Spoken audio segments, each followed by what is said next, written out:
All right, we're starting with the book of Isaiah. You have a lesson in front of you that is 7 pages long.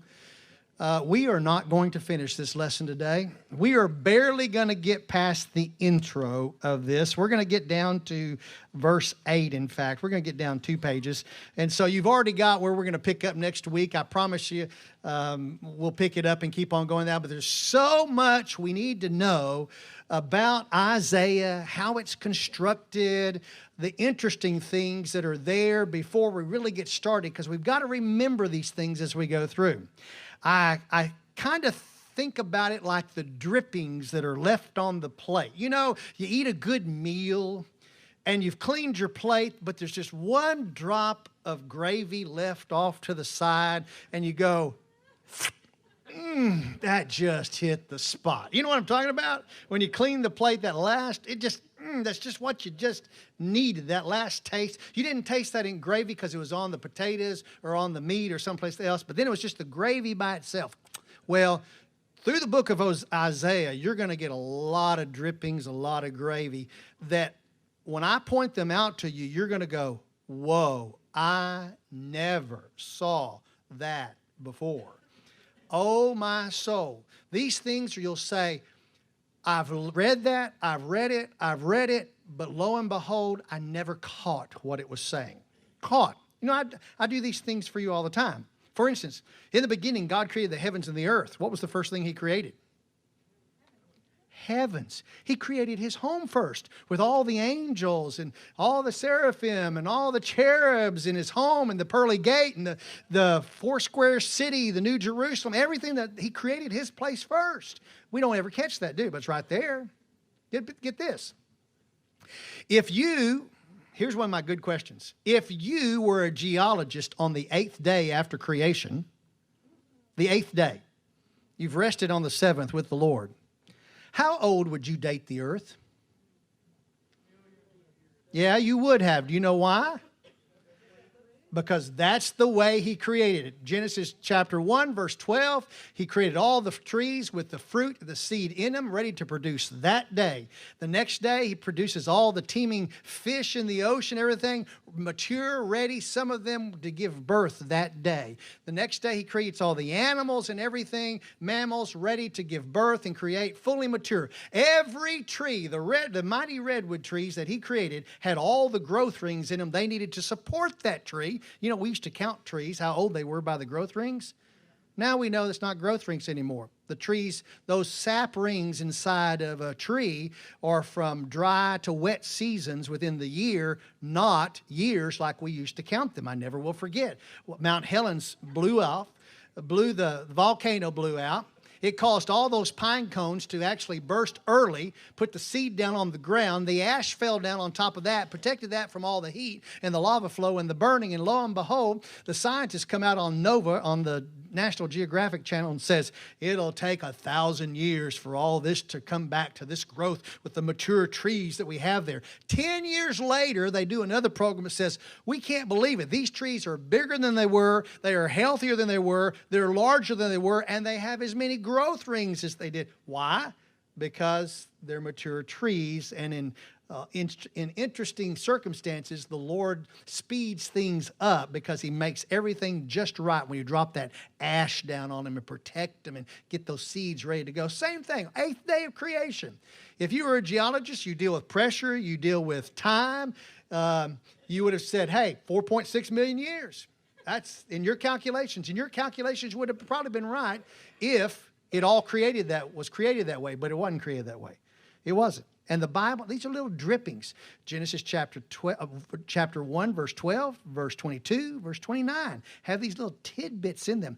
Another thing, Adam and Eve were created where? In the garden or out of the garden? Out of the garden, that's right. Because you've been with me a long time, haven't you? And the garden, if you'll look in the series, the garden's created, and then Adam and Eve are placed inside the garden for them. Most people never get that. Where was the first sin created? When was the first sin occur? Where did the first sin in every place occur? Satan, and where did he do it? In heaven. That's right. and it was imported into earth. These are drippings, folks. That is just really good. Let's get on down into Isaiah. In Isaiah, his name means the salvation of Jehovah. Every Hebrew name that we are going to hit in the book of Isaiah, we have to stop and we have to say, what does that name mean? Because if, as English folks, we just stumble over those names because we can't pronounce them, and we go on. But if you're a Hebrew person, you know what that Hebrew picture of that name means, and it adds more meat to the study. So as we talk about Isaiah and his name, it means the salvation of Jehovah. He is proclaiming to the southern kingdom what the salvation of Jehovah can mean to them if they will just get on board with the message. By the way, the long, short story is they don't get on board. They goof. They don't hear Isaiah's message. And they will fall into the same condemnation that is being presented in Isaiah and other books about the northern kingdom. And we'll talk about that in just a second. The very first verse, in fact, go ahead and turn to page 2. The very first verse. Let's get the first verse out of the way, so at least if we don't get past this, I can say we read a verse. Oh, my. And you know how bad I hate that. I really do. I hate to come and listen to a Bible teacher or a preacher who reads one verse and then tells you what he wants to talk about. You know, just, oh yeah, we need to read a verse. The vision of Isaiah, the son of Amos, concerning Judah and Jerusalem. So Isaiah is the son of Amos. Now, this is not Amos the prophet. That's spelled with an S. This is Amos, another man. He is concerning who? Judah and Jerusalem. Judah is the southern kingdom. Jerusalem is the capital of the southern kingdom, which he saw during the reigns of Uzziah, Jotham, Ahaz, and Hezekiah, kings of Judah. I am very thankful because we do not know who the person was that wrote down the book of Isaiah and recorded it for us, but whoever it was, saying that he came back at the beginning of the manuscript and he put down the visions of Isaiah, son of Amos, concerning Judah and Jerusalem, which he saw. That tells us right there that Isaiah did not write the book. He did not actually pen the book. Someone else recorded it. He would have said, I saw, instead of he saw, if he had Esau. He saw Esau, they saw, we saw, whatever saw. So he's telling us that he is not the one who penned the book. The one who penned it wrote this down for us. So he is reigning during the terms of the reign of Uzziah, Jotham, Ahaz, Hezekiah. I went ahead and put one more king up here so you would just know who was coming next, which is Manasseh. Manasseh, the son of Hezekiah, the son of Ahaz, the son of Jotham, the son of Uzziah. It's very, very interesting about these kings. Uzziah reigns for 52 years. Jotham reigns for 16 years.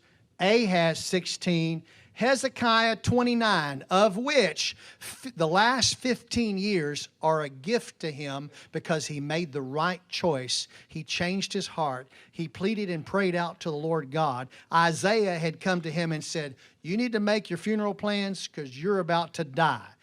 And in the midst of that, Hezekiah goes, he prays, he begs to the Lord, he calls out to the Lord. He doesn't ask for anything special. And the Lord comes to Isaiah and says, go back to Hezekiah and tell Hezekiah that he's going to be given an extra 15 years of life just because of the way he responded to God. Folks, there's a universal lesson there that spins all the way out through the Old Testament and all the way through the New Testament is, it's never too late for you if you respond to God in the correct manner. It's never too late. And what was with Hezekiah on his deathbed, he cries out to the Lord, and the Lord hears him. Sadly, something happens during Hezekiah's last 15 years.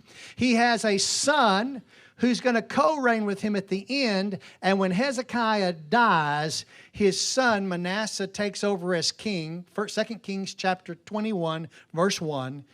Manasseh becomes the king at age 12, which means, look, drip of the gravy, that's good. In his last 15 years that he is granted life by the Lord, he has the son that's going to be the next king, who's going to be 12 years old when he becomes king. That means he's born during the extra years, and he is the worst king that has ever lived in the whole set of kings that rule in the southern kingdom. All 20 kings that rule in the southern kingdom, for all 19, are basically good. Manasseh is so bad that even though he is king number 14, Uzziah is king number 10, Jotham's king number 11, Ahaz is king number 12, Hezekiah is king number 13, Manasseh is king number 15 out of the 20. The next 16 kings are pretty good except for the last one, and even with that, he's really pretty good. But Manasseh's reign is the longest reign of any king for 55 years, and he is so bad and he brings such sin into the kingdom of the southern kingdom that the kingdom, after they start getting good kings, Manasseh's son comes in right after him and starts trying to clean things up. And the bad thing about it is, once you've had a bad king, you can't ever clean up the mess that's been left. Ooh, that's scary, isn't it?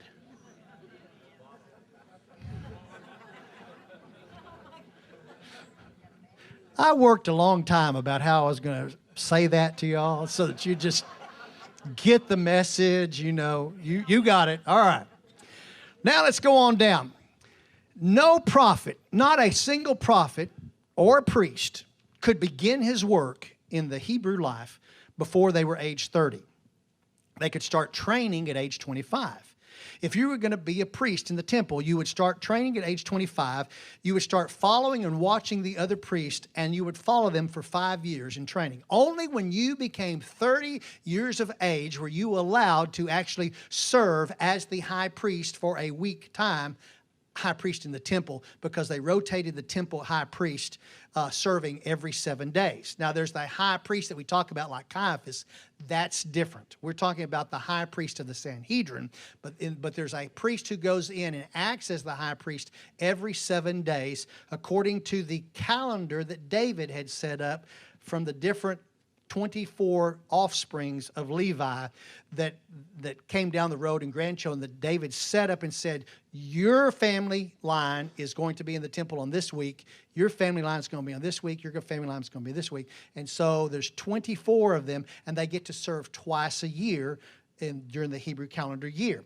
So when you get down to Matthew chapter 1, and Zacharias has gone into the temple to serve by lot. He got to go to the temple to serve because he was of the line of Abijah. It was his week. They could only be in there 2 weeks of the year, and they were 6 months apart. And it just so happened to be Zachariah's week to get in there. And lo and behold, that's where he learned that his wife was going to have a son. After he got home, she was going to become pregnant, and they would name him John the Baptist. That line of Abijah is what I'm talking about there. All right. With all of this said, Manasseh is so horrible, but he co-reigns with his dad for a few years before Hezekiah dies, even though he's going to take the throne at age 12. Isaiah cannot start his ministry until he's 30 years of age. They just would not listen to a prophet. Even with Samuel, who was just 4 years of age when Hannah took him to the temple and presented him there for him to live, he was just a helper. Until age 25, he started training to be a prophet, and then at age 30, he began being a prophet. No one listened to anyone until they, as a man of prophecy, a religious leader, or whatever, until they were age 30. John the Baptist did not start his ministry until he was 30. Jesus did not start his ministry until he was 30, and so it goes. Well, what does that mean? Here's a dripping off the plate. Really good. Isaiah, we don't know when Isaiah's first calling occurs. We don't know when he says, Isaiah, Lord says, Isaiah, you're going to be mine, and I want you to speak for me. But we do know when the second calling occurs. The second calling, which is going to come up in part of next week's lesson, tells us that it came up in the year of Uzziah's death, which would also have been the first year of Jotham's reign. That is when he comes in. Isaiah is 30 years of age about that time, maybe a little older, maybe a little younger, don't quite know. But what it tells us is that Isaiah has been born within the last 30 years, or just around the last 30 years of Uzziah's 52 years as king. Now, Isaiah is not by himself in prophesying to the southern kingdom and talking about the northern kingdom. In fact, let's go over here to this little map that I've drawn.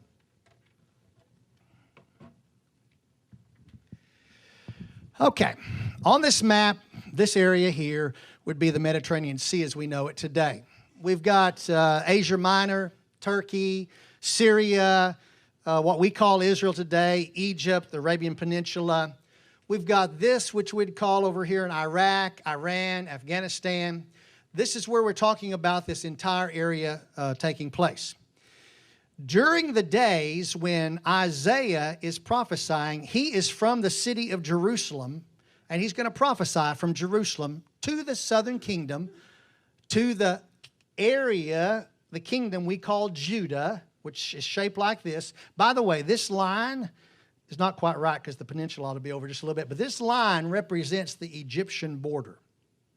What most people don't know and what we don't think, here's a little more gravy. Today's just full of gravy, okay? When Mary and Joseph land in Bethlehem, which from the wall of Jerusalem, you can see Bethlehem just down right off over there, okay? Whenever Jesus is born and the angel, after they have circumcised Jesus on the 8th day, after his birth, the angel comes to Joseph and says, Joseph, Herod wants to kill the babies. Go to Egypt. In my mind, all my life, I thought, well, Egypt's way down here. So he had to come down here to the Nile River and to Cairo or Memphis or someplace like that. No. He had to go less than 50 miles at this point in time to the border, about a 3-day walk, just to get out of the control of Herod the Great. Did not have to go very far.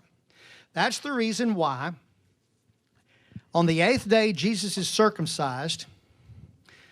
The next day or so, he hears the message from the angel. Joseph hears the message from Gabriel, and they head on down to Egypt. They're down there, it's a 3-day journey down there, maybe 4 at the most. They're down there for a little while. There's an eclipse that happens, a total eclipse of the sun in Jerusalem, which is where Herod is. And lo and behold, Herod the Great will die after that. Other things have to happen in the meantime. Jesus is in Egypt with his mom and his dad.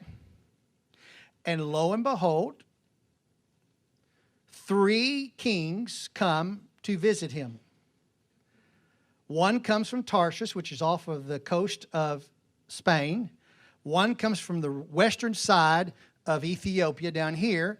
And one comes from just about this area on the Arabian Peninsula. They see a star in the east, and they travel towards it. And lo and behold, they end up in Jerusalem, where Herod has a temporary palace. His big palace is actually in Masada, over on the other side of the Dead Sea. But he had a temporary palace there in Jerusalem.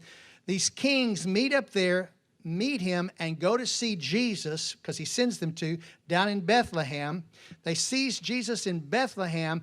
Then during the 8 days, probably sometime, either the night of the birth or 8 days, sometime between the 8 days, because they're going to leave the next night after the circumcision. They go down to Egypt, just over the border, and lo and behold, Herod dies.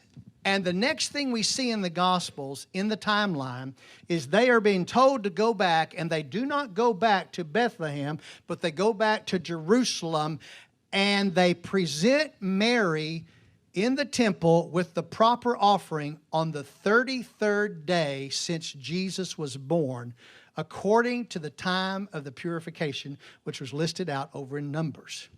If it had been a girl, they would have had 66 days. But because it was a boy, they only had 33 days. So the trip to Egypt and back to Jerusalem and Herod dead and out of the picture happens in sometime around 33 days or less.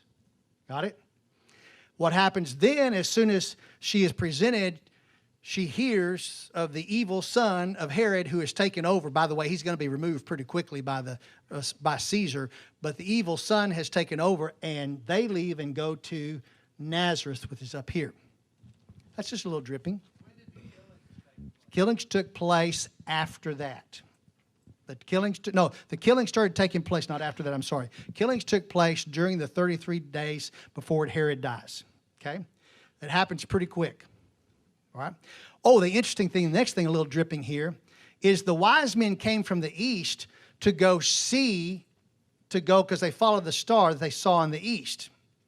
Then the scripture goes on to say, when they went to Jesus, they came from the east. Did you ever notice that? Why? Because they had to go from Jerusalem east down to Bethlehem, east or over to Bethlehem, from the east to the west to go. So the scripture's correct in both cases. They saw the star in the east, and then they came from the east. It's pretty interesting. All right. Now, Israel, the whole northern kingdom and the southern kingdom, they are not without the prophets. They've got plenty of prophecies. They've got more prophets going on at this point in time. They've got enough word of the Lord that they ought to know everything and get their act straight, but they don't. Isaiah is from Jerusalem. He prophesies from Jerusalem over in this little area next to the Gaza Strip. By the way, here's another little dripping. Jacob and Abraham never walked on the area that is considered the Gaza Strip. It was never given to them during the conquest of the Promised Land. Never. It has never been part of the Promised Land. It has always just been sitting there by itself with its 5 Philistine cities, Canaanite cities, and had Joshua done what he was supposed to have done, we wouldn't have that problem going on today with the Palestinians on their little land called the Gaza Strip. But Joshua did not fulfill the command of the Lord. And lo and behold, the Canaanites have been the thorn in the side of the Israelites all these years, ever since the get-go. Ever since the get-go. And lo and behold, one day, it'll all be over. The last part of Zechariah says, when the kingdom of the Lord comes, and he's reigning on earth, and we're going to go into that time of everything being handed back to God the Father that belongs to the Lord. The scripture says, and there are no more Canaanites in the land. Finally, when it's all said and done, long after we have been snatched away, long after the 1,000 years of the Lord reigning on earth, when that is all done, finally the Canaanites will be dealt with in that very last and final battle, which is not Armageddon. A little more dripping. Armageddon's not the final battle. There's a battle that happens after Armageddon, after Satan has been released and comes back and deceives again and goes try to take Jesus off the throne. Armageddon is trying to keep him from coming from heaven. The final battle is to take Jesus off the great white throne. Well, down just near the Philistine area, the Gaza Strip, there's a little town called Moresheth Gath. We'll get into that name on another day. And that's where Micah is reigning, is ministering during the years of Uzziah, Jotham, Ahaz, and Hezekiah. Way up to the north in Israel, the northern kingdom, Hosea is way up here in the city where Jeroboam the first, when the kingdom was split up between the north and the south, put a golden calf up there for them to worship. And Hosea is ministering up there in that area during, according to Hosea chapter 1, verse 1, during the reign of Uzziah, Jotham, Ahaz, and Hezekiah.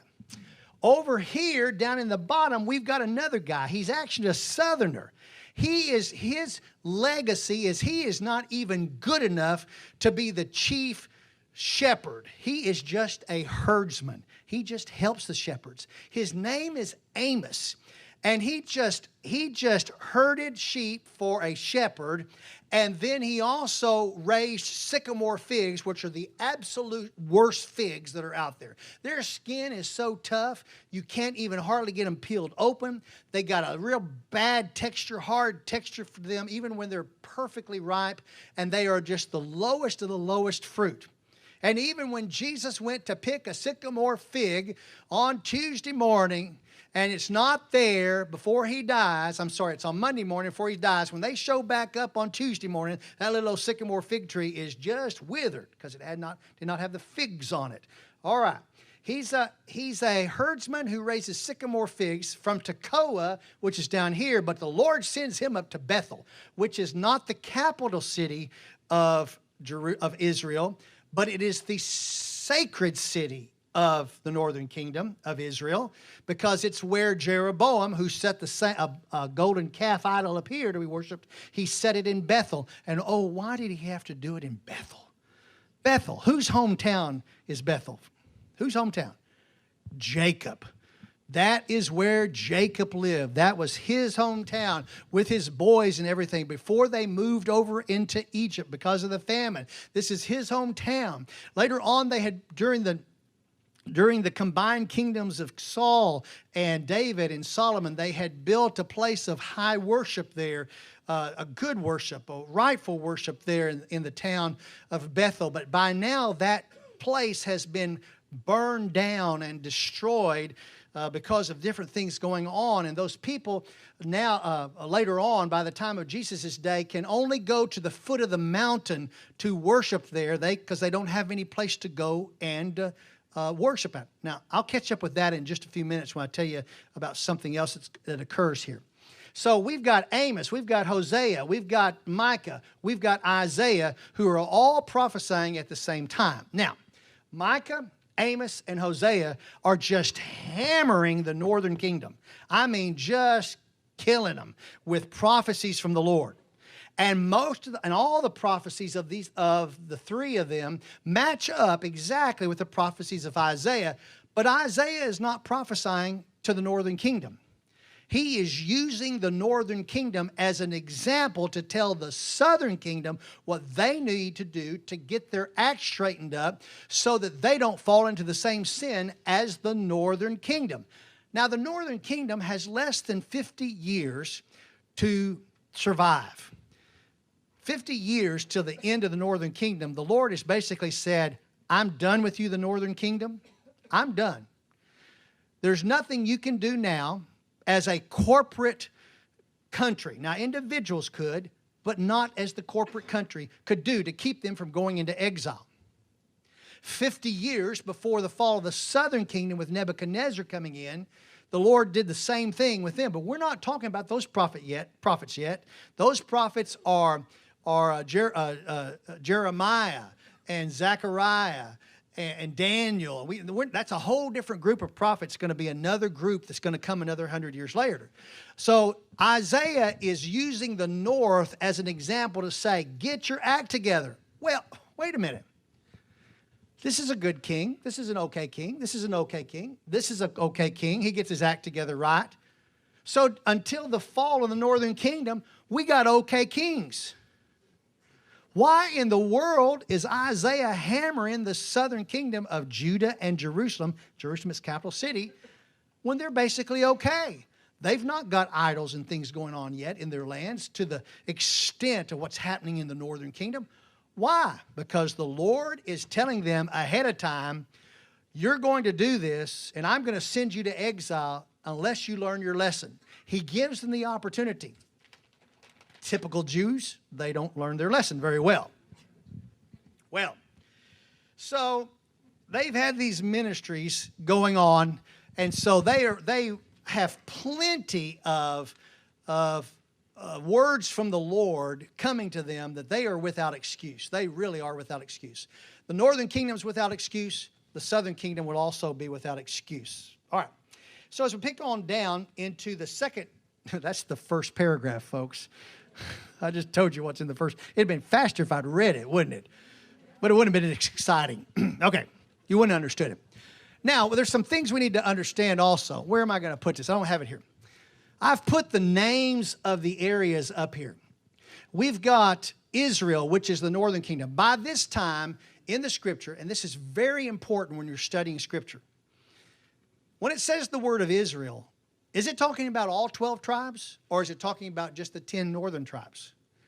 Well, it all depends on who's prophesying. It depends on what time. If it's still the United Kingdom under Saul and David and Solomon, then Israel's the United Kingdom of the 10 tribes.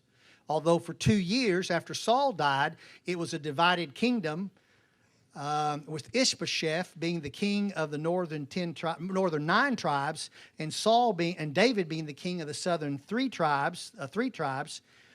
But then Ishbosheth gets beheaded by some mercenaries, and all of them come back together to let David be the king. So there's been 2 divided kingdoms in the north.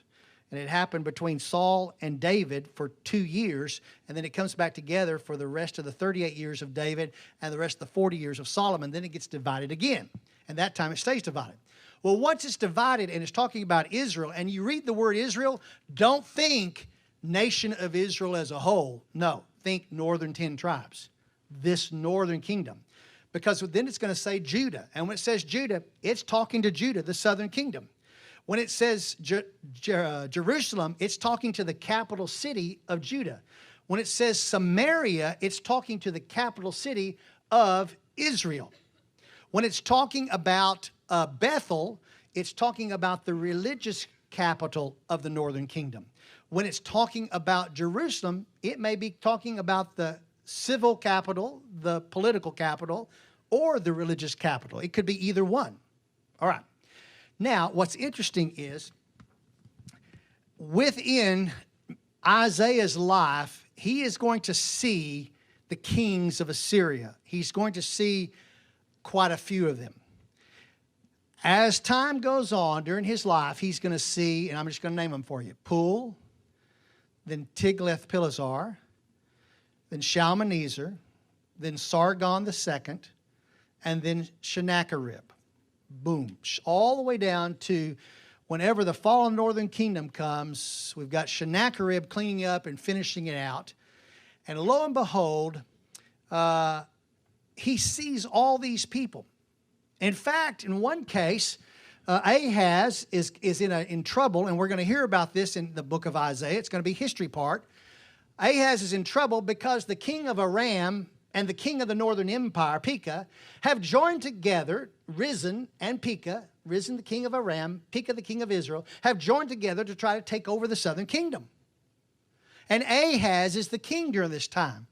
Ahaz decides, you know, if I reach out to the Assyrian king, Tiglath-Pileser, maybe if I pay him enough money and everything, he'll protect me from the northern kingdom and from Iran. And Tiglath-Pileser takes the deal, and he accepts the tribute. And lo and behold, during the days of Ahaz, he has a wonderful relationship from southern kingdom, wonderful relationship with Assyria, and Assyria stops the northern kingdom and Aram, which we call Syria today, or Turkey, northern part. That part of Turkey and Syria is all one thing. It's called Aram in the Bible. He stops them from coming against the southern kingdom and takes it over. Ahaz survives because of this deal. You never know who your enemies are and who your friends are, and sometimes your enemies can become a good friend, even if it's just for a business deal. And that's exactly what happened during this time. So Isaiah sees all these things. How long does Isaiah serve?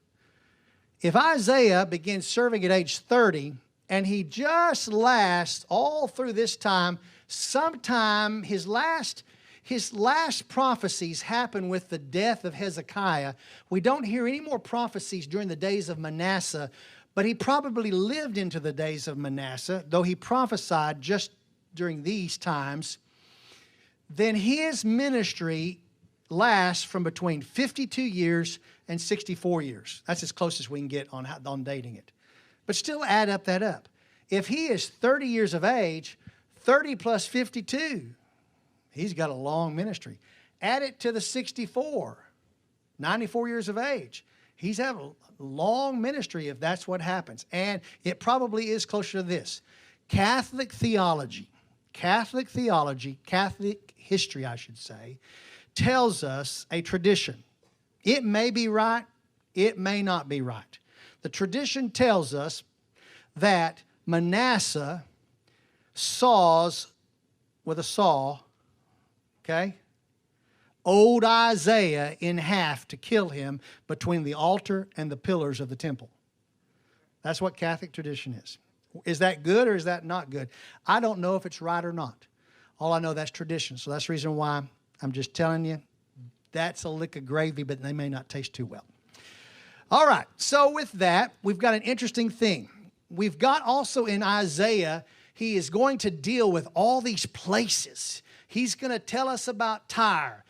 Long before Tyre is ever destroyed, Isaiah is going to tell us about the Babylonians coming against Tyre and tearing it down. The Babylonians. Now, the Babylonian area and Babylon, the city of Babylon is there, but it's under the control of Assyria. And even though it's got its own puppet king during the days of Isaiah, it's not a kingdom yet. And lo and behold, Isaiah is going to prophesy and tell us that Babylon's going to become the kingdom, and it's going to come against Tyre. And he tells us exactly what's going to happen to Tyre 150 years before it happens. He tells us what's going to happen to Sidon at least 150 years before it happens. He tells us what's going to happen to the Negev and to Aram and to Israel and to Assyria and to Babylon, who's not even on the map yet, calls Babylon by name. Not only that, he tells us about the Medes and the Persians who are going to come against Babylon, and they're just a little old nation over here, just a little old country group called the Medes, and another little group called the Persians, the Iranians, and they're sitting over here, and they have no power, no control. They've not ever been in power. And lo and behold, Isaiah is going to say, your leader by the name of Cyrus will come forth as my anointed, chosen one to let my people go free from exile and return back to the land. They haven't been exiled yet. They haven't been exiled yet. When is all this going to happen? Well, it's 150 years down to the exile of Judah once he starts. It's another 70 years after the exile of Judah. So we're talking long term here. These prophecies are happening. Well, in the midst of all of this, when finally the northern kingdom is destroyed, I'm still in the second paragraph, I can't believe it. When the northern kingdom is destroyed, but you're getting a lot of gravy with this, right? Northern kingdom is destroyed by the Assyrians. The battle is so bad in the northern kingdom that 90% of the people, 90% of the men die. 90% of the people die because they are idolatrous. Only 10% of the people live. And we've been through those passages. We've been through those books. There's the story of the family that has 10 men that are living in a house with their families. And during this siege, they come and they burn and crush the house. And the uncle, who acts as the undertaker, comes to gather up the bodies and to bury them. And lo and behold, in the midst of the rubble, one of the brothers says, I'm still alive. Praise be to the Lord who has been my salvation. I'm still alive. And the undertaker says, shh, don't say that too loud. They will hear you and come and kill you. And then lo and behold, we look through the rest of the picture there and we see 90% die, 10% stay alive. And lo and behold, they take the majority of that 10% over into this area of what we call the Sumer people, S-U-M-M-E-R. And they plant them right here in this part of the country below Nineveh, the capital. And this land is desolate except they leave the poorest of the poor behind. And the king, in his wisdom, takes a group of the Sumers, which were considered in the scriptures 5 times the cedars of Assyria. The cedars. And he takes those cedars and he plants them in this area, Isaiah is going to prophesy this too, and they intermarry with the Jews who are left behind. They are Sumer people, S-U-M-M-E-R. By the time of Jesus' day, he's off and he's not decided to go around the area that is forbidden to go around and go off into the area and come back around to go to Galilee. He decides to go straight through it. And as he goes through it, he goes to an area and there's a woman there by the well. And he's thirsty and he asks for a drink of water and he offers her water, living water, so she'll never thirst again. And she realizes, as the woman at the well, that he is the Messiah, but she can't go down to Jerusalem to worship because they won't allow her because she's not full-blood Jew. And so she can only go to the bottom of the hill of Bethel, where Jacob's building that they used to worship at once stood, but has now been destroyed. They can just worship at the bottom of the hill. And he offers this water to her, and she realizes he's the Messiah, and she just can't help herself. She has to go into town and tell everyone that she has found the Messiah. Now, she's been married 5 times, and the husband she's with right now is not her, the man she's with is not her husband, and that means that she's probably a little older than just a young chicken like y'all usually think. Even though we know she's been there married 5 times, we don't think about her outliving 5 husbands or being divorced or whatever. We don't think about her being young. We think about her being young. I always picture her being young with beautiful brown hair or whatever color, but chances are she wasn't brown-headed. You know why? Because of what happens next in the story. This is gravy. There it comes. Okay. The disciples got into town to get food, and when they get back with food, she is gone. She's headed into town. They said, Jesus, are you ready to eat? And he says, I'm not ready to eat. I am full. I am already good. They said, have you already gotten food someplace? We went all the way to town to get food for you. He says, no. He says, I tell you what, when you're doing my business, you don't have to worry about food because you'll feel filled up. I hope that works on my diet. I'm going to try that myself. He says, look down the road as he sees the woman coming back with all her friends, and they're all gray-headed people. And he says, look, the fields are even right unto harvest. And then the disciples say, it's not time for harvest. It's 4 months until harvest. Oh, no, the fields are ripe unto harvest because they look back and see her bringing all of her friends because she's doing the Lord's work, and they haven't even caught on yet. So bless all of y'all who have gray hair, even if it's hidden somewhere underneath that color. I'm so proud I'm getting it. I am. I'm finally. It's kind of popping out. I have worked all my life for these gray hairs, and I'm not going to cover them. Yeah, I'm not. Just like you walk through Macy's, and the ladies at those counters say, would you like for me to help you with some of those stuff to put on there for them wrinkles that you've got right there? I said, no, ma'am. Well, why? Smooth them out. I said, no, ma'am, I've earned every one of these, and I'm proud of these. These are character marks. Well, lo and behold, these women, what is the name of that? She's now not a Samaritan, but she is a Samaritan woman. She is a half-breed.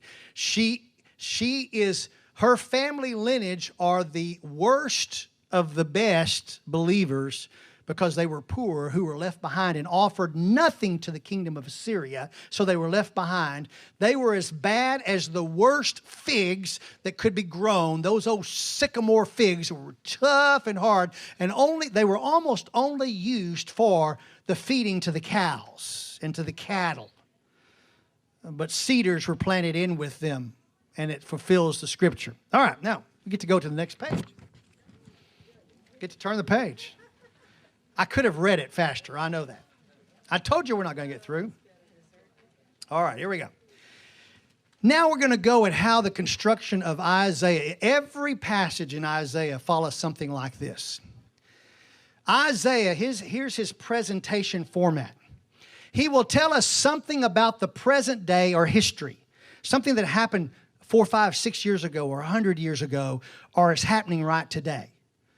And he'll start off his message that way.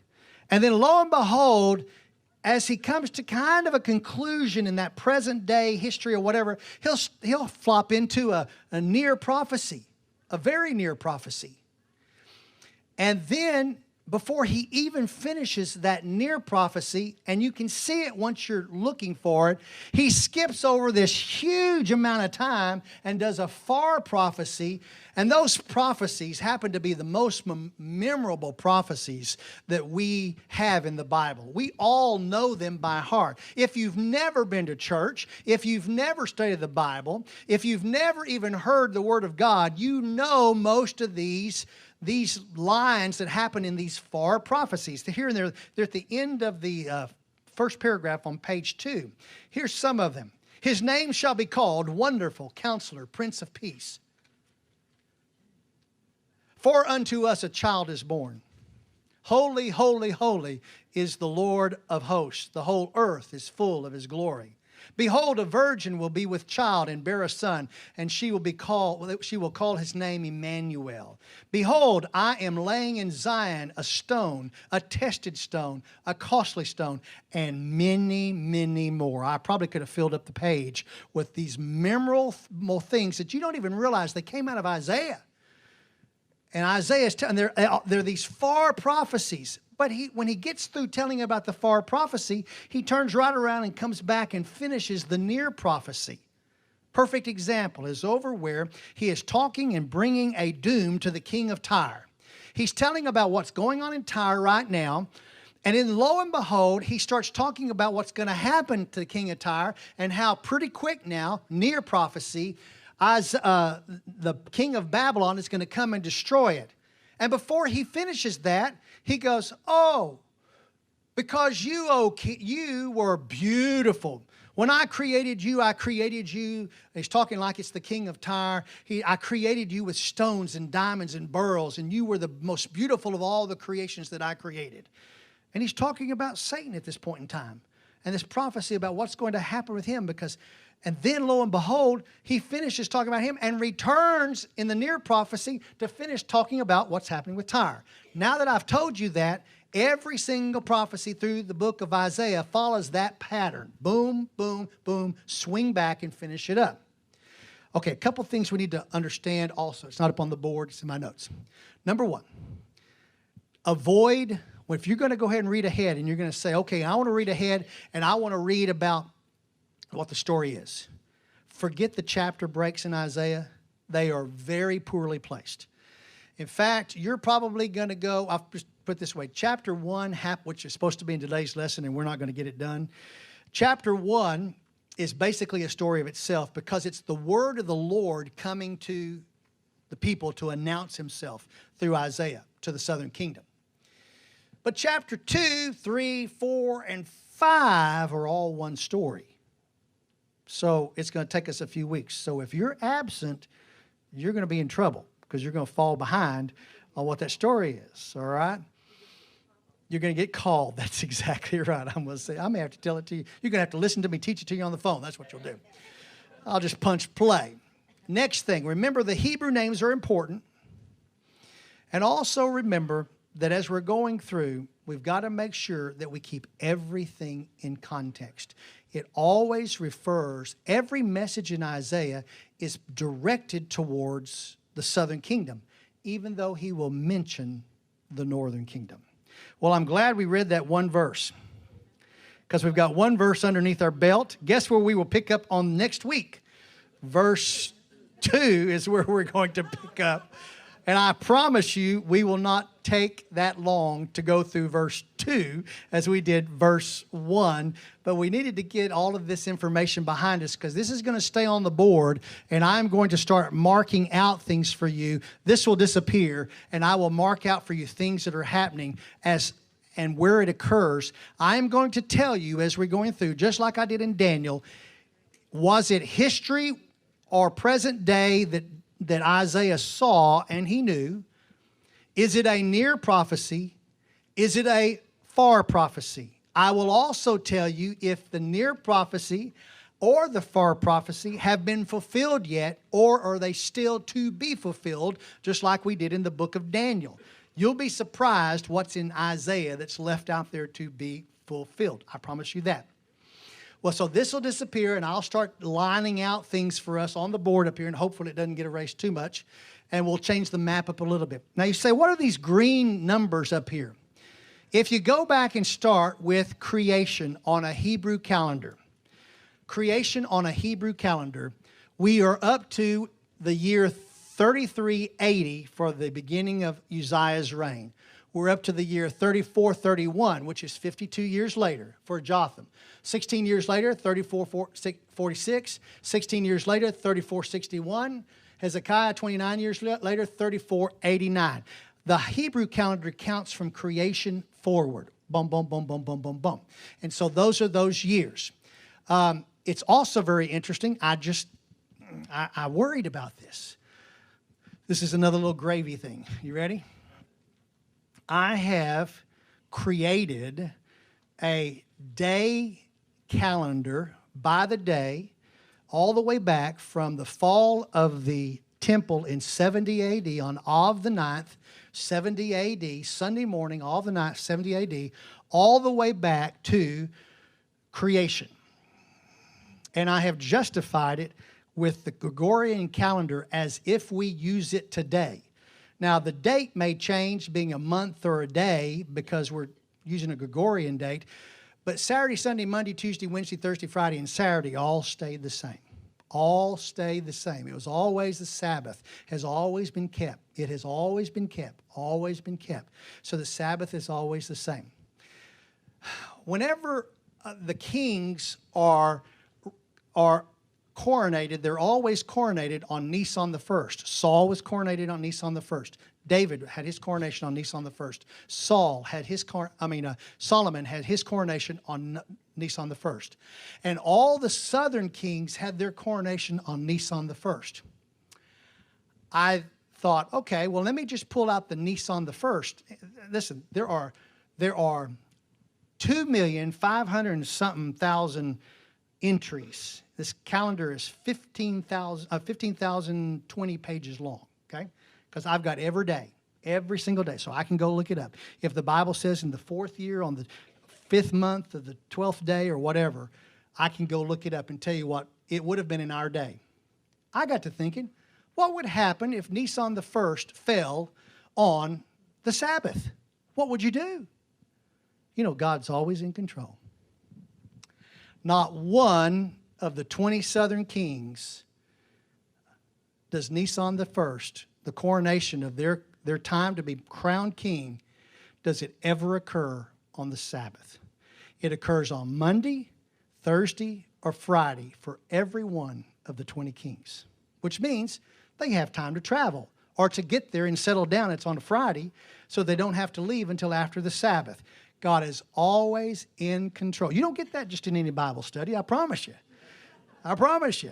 And I can tell you the day of the dates, what we would call it on our Gregorian calendar. If it wasn't for our modern computers, would not be able to do that, by the way.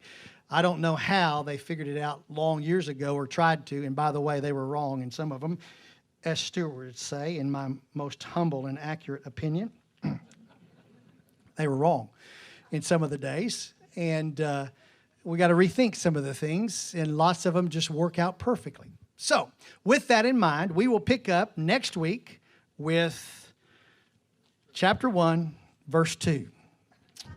I was hoping to be on chapter 2 down the road, but we're just not going to do that. I knew it when I got up this morning. I knew when I got up this morning that we were not going to make it. I had every good intention as I finished this lesson that we were going to make it through this. So, you can choose because you think you've got all the lesson to not come, and that will get a phone call from me. And I'm going to say, where were you? Doesn't that agitate you? Where were you? Are you sick? Well, you better be coughing when I call, okay? Lord Jesus, we thank you for this time together. What a wonderful God you are who have prepared everything. Lord, we're going to see as we see the history that is and the prophecies that have been placed in this book, this wonderful book of Isaiah, that you are in control. And the way you operated with the people in the northern kingdom, the southern kingdom, and all the other towns and kingdoms around and nations, You have never changed, and you are still operating that way today. So we can be assured that as we learn how you operated as the God of gods, we know that you still operate that way in our lives today. And when we have to make choices, we can make good choices because we know how you have always wanted to be treated and expected to be treated by those of us who love you and call you our God. Lord Jesus, thank you for dying for us. Thank you for everything you did in creating everything. Oh, how we love you. In your name, amen.